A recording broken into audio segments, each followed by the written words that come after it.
For thousands of years, humans kept time by carefully observing natural cycles. Spring wasn't a set day, but when a certain bird migrated, or insect sang, or wildflower emerged from the ground. Gradually, people made calendars more regular. Society now follows what's called coordinated universal time, calibrated to a billionth of a second. But something has been lost by this new standard of time.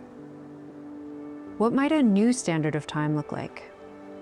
What would time mean to a life form that measures it in millennia?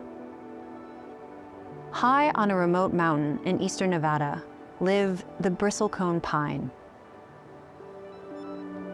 With a lifespan approaching 5,000 years, these trees are the longest-lived complex organisms on Earth. They have outlasted civilizations,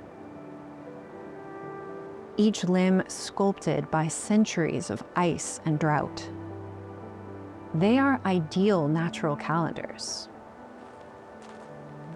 We are always on a quest to make time more precise.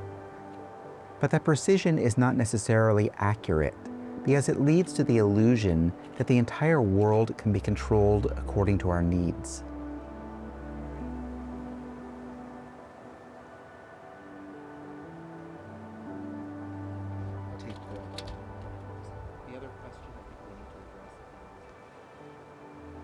At the core of Centuries of the Bristlecone is a clock that provides an alternative to coordinated universal time.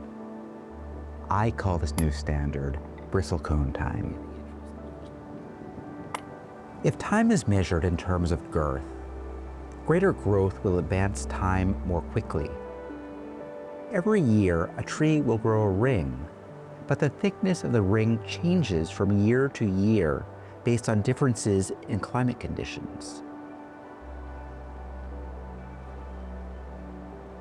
Bristlecone time provides a way to tell time from the tree's perspective.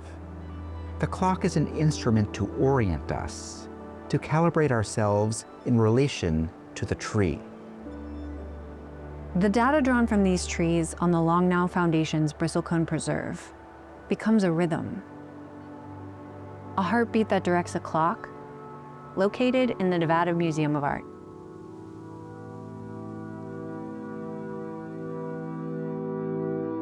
I believe one of the most important things and the roles that these objects play in our history is that they build bridges of empathy over time, across time.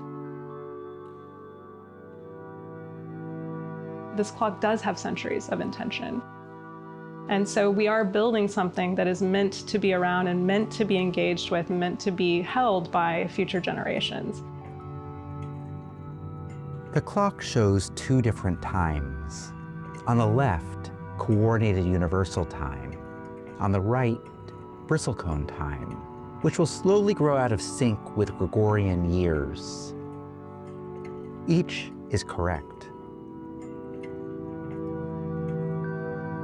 Thinking about the future and thinking about the past, they're really two sides of the same coin.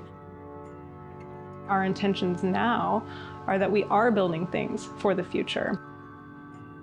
We are making something that we do intend to be engaged with in a big way that we hope people will calibrate their lives around, in a sense.